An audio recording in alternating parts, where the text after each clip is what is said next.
नमस्कार, आप देख रहे हैं द उत्तराखंड न्यूज़ पर 13 जिलों की 13 ब्रेकिंग खबर। 33 घंटे बाद खुला टनकपुर पिथौरागढ़ हाईवे। धारचूला में भारी भूस्खलन में दबकर कई मवेशी मरे। धारचूला के तवा घाट सोबला मोटर मार्ग पर स्थित कोकला खेत में सोमवार को अचानक भूस्खलन हो गया। भूस्खलन से एक गौशाला को नुकसान पहुंचा है। गौशाला में बंधी एक गाय, बछड़ा और कुछ मुर्गियां दबकर मर गई। प्रशासन ने क्षति के आकलन के लिए राजस्व टीम भेजी है। तहसीलदार डी.के. लोहनी ने बताया कि दिन में भूस्खलन होने से नुकसान की जानकारी मिली है। क्षति का आकलन करने के लिए टीम भेजी गई है। देहरादून में आज टपकेश्वर महादेव नगर भ्रमण पर निकले हैं। 2 साल बाद टपकेश्वर महादेव की 21वीं भव्य शोभा यात्रा शिवाजी धर्मशाला से शुरू की गई। इस दौरान सीएम पुष्कर सिंह धामी ने शोभा यात्रा को रवाना किया। शोभा यात्रा में 10 साल बाद हेलीकॉप्टर से पुष्प वर्षा भी की जाएगी। शोभा यात्रा को भव्य बनाने के लिए पहली बार भगवान शिव के 11 रुद्र रूपों की झांकियां निकाली जाएंगी। लक्ष्या सेन, गोल्डन बॉय की जीत पर घर में जश्न का माहौल, आतिशबाजी कर बांटी मिठाई। राष्ट्रमंडल खेलों में अल्मोड़ा के लक्ष्य सेन ने बैडमिंटन पुरुष एकल के फाइनल में जैसे ही मलेशिया के एंग जे योंग को पराजित किया तो टीवी और मोबाइल की स्क्रीन पर टकटकी लगाए मैच देख रहे लोगों में खुशी से झूम उठे। लक्ष्य सेन के स्वर्ण पदक जीतने से गांव शहर से लेकर देश प्रदेश में खुशी की लहर है। भारत चीन सीमा, 15 दिन में पकड़े जा चुके 2 लोग, आखिर कई चौकियों को पार कर कैसे पहुंच गए युवक।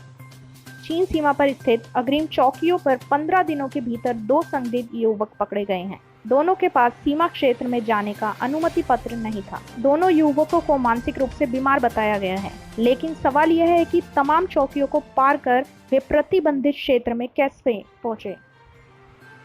गोविंद वल्लभ पंत कृषि एवं प्रौद्योगिक विश्वविद्यालय के कृषि महाविद्यालय में 2 दिवसीय कार्यशाला आयोजित की गई, जहां boosting research, academic and innovation through alumni network विषय राष्ट्रीय कार्यक्रम हुआ। इस कार्यशाला में कृषि महाविद्यालय के पुरातन छात्रों ने भाग लिया और उन्होंने कृषि महाविद्यालय की गुणवत्ता बनाए जाने का जिम्मा लिया। वैली ऑफ फ्लावर्स, पैर फिसलकर खाई में गिरा पश्चिम बंगाल का पर्यटक। एसडीआरएफ ने किया रेस्क्यू। फूलों की घाटी में पैर फिसलने से एक पर्यटक घायल हो गया, जिसे पुलिस और एसडीआरएफ की जवानों ने रेस्क्यू कर अस्पताल पहुंचाया। पश्चिम बंगाल के दक्षिण 24 परगना निवासी सुभाष घोष पुत्र शक्ति घोष साथियों के साथ फूलों की घाटी घूमने गया था। नई टिहरी, जिलाध्यक्ष के स्थानांतरण का विरोध। चतुर्थ वर्गीय कर्मचारी महासंघ के जिलाध्यक्ष सहित अन्य चतुर्थ कर्मियों का स्थानांतरण के विरोध में संगठन से जुड़े कर्मचारियों ने कलेक्ट्रेट परिसर में धरना दिया। तत्काल स्थानांतरण रद्द नहीं होने पर उन्होंने उग्र आंदोलन की चेतावनी दी। संघ के जिलाध्यक्ष त्रिलोक सिंह नेगी ने बताया कि वह 2018 से जिलाध्यक्ष की जिम्मेदारी निभा रहे हैं। ऐसे में एक्ट के अनुसार उनका स्थानांतरण करना न्यायोचित नहीं है।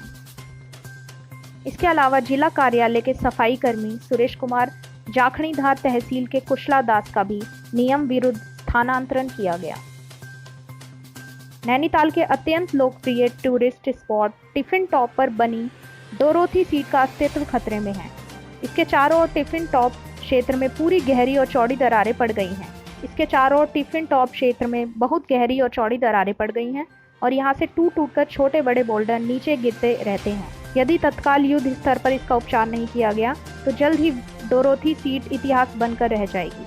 नैनीताल के दक्षिण की से 2290 मीटर की ऊंचाई पर स्थित टिफिन टॉप में हर वर्ष लाखों की तादाद में पर्यटकों सहित स्थानीय नागरिक बेहतरीन प्राकृतिक नज़ारों का आनंद लेने आते हैं। पांगला और जैकॉट में संचार सेवा बहाल करने की मांग को लेकर प्रदर्शन।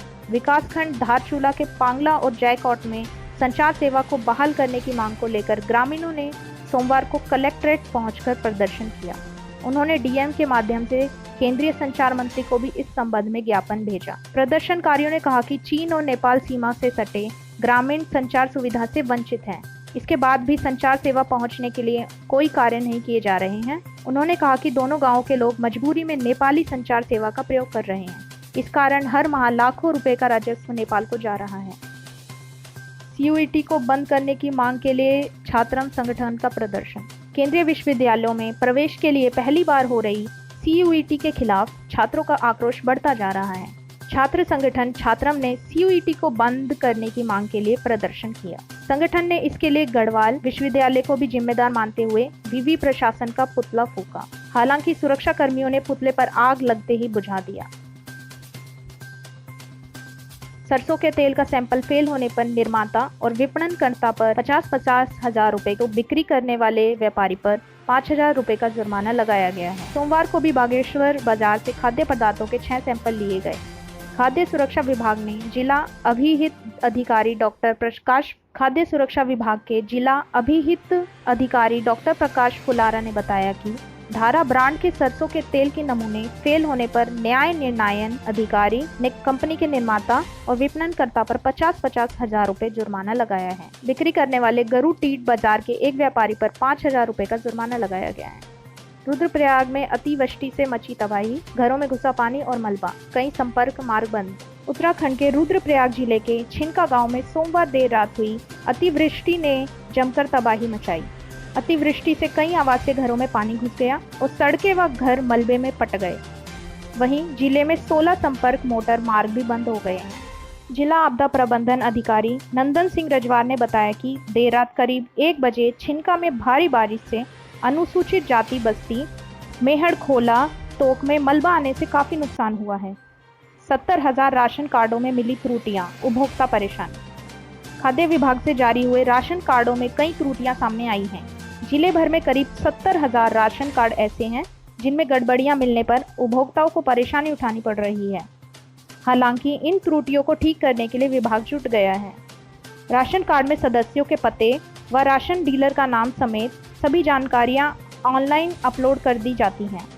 लेकिन हाल में की गई एक जांच में सामने आया कि जनपद के लगभग 4.25 लाख राशन कार्ड में से 70,000 ऐसे हैं जिनमें कुछ न कुछ त्रुटियां हैं। द उत्तराखंड न्यूज़ से जुड़े रहने के लिए चैनल को सब्सक्राइब करें और अपने राज्य की ताज़ा खबरों को सबसे पहले जानने के लिए बेल आइकन प्रेस करें। Thank you.